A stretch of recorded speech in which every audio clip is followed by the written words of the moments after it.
जिंदाबाद जिंदाबाद जिंदाबाद, जनता शक्ति जिंदाबाद जिंदाबाद जिंदाबाद, पुलिस सेना जिंदाबाद जिंदाबाद जिंदाबाद। सोनीपत में ठेका सफाई कर्मचारी अपनी विभिन्न मांगों को लेकर लगातार धरने पर डटे हुए हैं।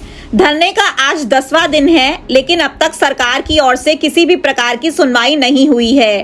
कर्मचारियों का आरोप है कि ना तो उन्हें पक्का किया जा रहा है, ना ठेका प्रथा को समाप्त किया जा रहा है और ना ही वेतन में किसी तरह की वृद्धि की जा रही है।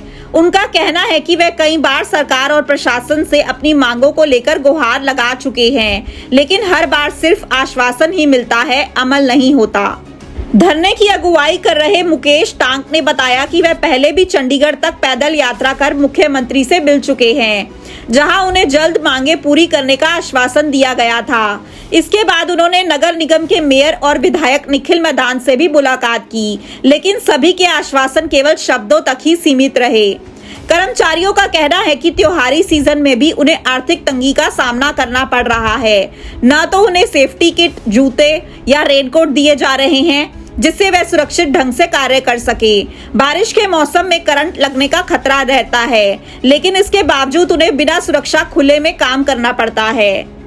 आज 10वां दिन हड़ताल का हो गया है और जो नगर निगम के अधिकारी हैं कोई भी सूझबूझ ले नहीं रहा है। 3 बार निखिल मैदान से मिल चुके हैं, जो विधायक है सोनीपत के बीजेपी में, और उन्होंने भी मतलब इस तरह का कोई सही आश्वासन नहीं दिया अभी भी। और तभी मिलते हैं, कहते हैं भाई आपको ड्यूटी पर चढ़ा दिया जाएगा, क्योंकि 7 से 8 कर्मचारियों को नौकरी से निकाल के रखा है इन्होंने। और ऊपर से त्योहार का टाइम है, दिवाली आ रही है, और जो अपने मेयर साहब हैं राजीव जैन जी नगर निगम के, उनसे भी आज दूसरी मुलाकात की है। वो भी बार बार में मतलब आश्वासन तो दे रहे हैं, लेकिन आश्वासन में कहीं ना कहीं गड़बड़ी है।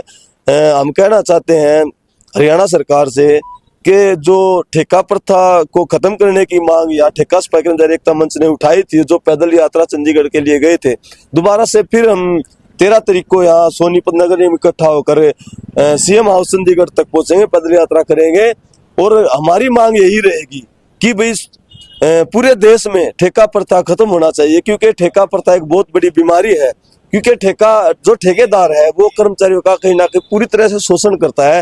ना तो समय पे वेतन दिया जाता है, ना तो सेफ्टी किट दी जाती है, और ना ही सफाई के औजार दिए जाते हैं। और बारिश में, बड़ी बारिश में भी कर्मचारियों से काम कराया जाता है। उसमें रेनकोट होना चाहिए, पैरों में जूते होने चाहिए, क्योंकि पिछली बार भी एक साथी को करंट लग गया था। जो बारिश हो रही थी उसमें कहा गया भाई ये जो बरसाती नालियां हैं खोलो, उसमें करंट लगने के पूरे आसार रहते हैं, क्योंकि शहर में आपने देखा बुरा हाल है, तारें टूटी रहती हैं। तो जो कर्मचारी है जो शहर को साफ सुथरा करके पूरी सोनीपत शहर को या पूरे देश को स्वस्थ कर रहा है, स्वस्थ वातावरण दे रहा है, बीमारी से बचा रहा है, तो सरकार का दायित्व बनता है कि इन कर्मचारियों को भी सुरक्षा की गारंटी दी जाए। इनके भी छोटे छोटे बच्चे हैं, इन्हें पूरी सुरक्षा दी जाए। तो हम कहना चाहते हैं ठेका प्रथा समाप्त करके इन्हें एक पक्का रोजगार दिया जाए और 50-60 हजार रुपये इनकी सैलरी दे, ताकि ये भी अपने बच्चों को लिखा पढ़ा सके। जय भीम, जय संविधान, नमो बुद्धाय। सफाई कर्मचारियों की प्रमुख मांग है कि सभी ठेका सफाई कर्मचारियों को नियमित किया जाए, ठेका प्रथा को समाप्त किया जाए और नौकरी से निकले गए सभी कर्मचारियों को पुनः बहाल किया जाए। कर्मचारियों ने चेतावनी दी है कि यदि सरकार ने जल्द उनकी मांगों पर कार्रवाई नहीं की तो वह 13 अक्टूबर को दोबारा चंडीगढ़ पैदल यात्रा करेंगे और बड़े स्तर पर प्रदर्शन करेंगे। उन्होंने कहा कि अगर मजबूरी में सफाई कर्मचारी काम बंद कर देंगे तो शहर में गंदगी फैल जाएगी और सरकार का स्वच्छ भारत अभियान केवल दिखावा बनकर रह जाएगा। क्या नाम आपका?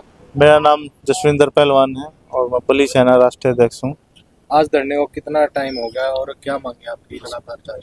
आज 10वां दिन है धरने को। इनकी मांग है कि ठेकेदारी प्रथा बंद हो और समान काम समान वेतन और 240 हाजिरियाँ जिस कर्मचारी की पूरी हो गई हैं उनको पक्का किया जाए।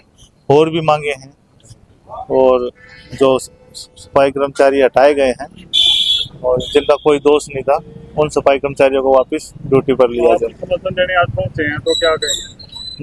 हम तो शुरू से ही समर्थन दे रहे हैं इस पूरे प्रदर्शन को। हम यही कहना चाहेंगे कि सरकारें जो हैं कर्मचारियों की बातें जो माने, इनकी जो मांगे हैं उनको माने, क्योंकि सबसे जल्दी घरों से उठकर ये काम के लिए निकलते हैं और सबसे लेट घुसते हैं, रात रात भर ये काम करते हैं इस देश को स्वच्छ बनाए रखने में। मोदी जी ने तो स्वच्छ अभियान अभी शुरू किया, लेकिन ये तो पता नहीं कितने सालों से, कितनी सदियों से ये काम कर रहे हैं।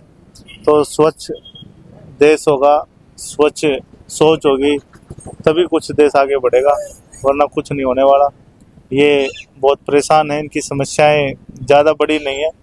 और ठेकेदारी प्रथा तो नगर निगम के काम में होनी भी नहीं चाहिए, क्योंकि ठेकेदारी प्रथाएं तो 15 दिन, 1 महीने, 2 महीने टेम्परेरी काम जो होते हैं उनके अंदर ठेकेदारी प्रथा होती है।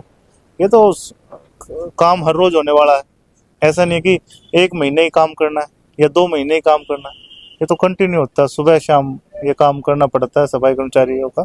सफाई कर्मचारी तो ठेके प्रथा पे होना ही नहीं चाहिए, ठेकेदारी प्रथा जो समाप्त होनी चाहिए सफाई कर्मचारियों के बीच से। और इतनी मेहनत का काम ये करते हैं, जो जितनी मेहनत ये कर रहे हैं इतनी मेहनत कोई नहीं कर रहा। या तो देश का वो जवान बॉर्डर पर देश की सुरक्षा के लिए कर रहा है, या फिर ये इस देश के अंदर जो हर बीमारी से देश के प्रत्येक नागरिक को बचा कर रखते हैं कि साफ सफाई होगी तभी। जहाँ पर भी कर्मचारी नहीं है वहाँ की स्थिति आप देख सकते हैं। जब भी सफाई कर्मचारी धरने करते हैं, प्रदर्शन करते हैं, तो वहाँ की स्थिति कितनी खराब हो जाती है, बीमारियाँ बढ़ने लग जाती हैं, शहर गंदा हो जाता है, हर जगह कूड़े के ढेर नजर आते हैं। तो ये सफाई कर्मचारियों की मांगे कुछ ज़्यादा बड़ी नहीं है, छोटी छोटी मांगे हैं उनके। कोई ऐसा नहीं है कि कोई एक्स्ट्रा मांग उनके हक अधिकार की मांग है, जो सरकार को बिना सोचे समझे उन्हें देनी चाहिए। लेकिन उसके लिए प्रदर्शन करने पड़े, हड़तालें करनी पड़े, ये तो सही नहीं है। अपने शहर की हर ताज़ा खबर के लिए हमारे चैनल SNA न्यूज़ को सब्सक्राइब करें, लाइक करें, कमेंट करें व शेयर करें। बेल आइकन दबाना ना भूलें। हमारे अन्य सोशल मीडिया प्लेटफॉर्म्स पर भी हमें फॉलो करें।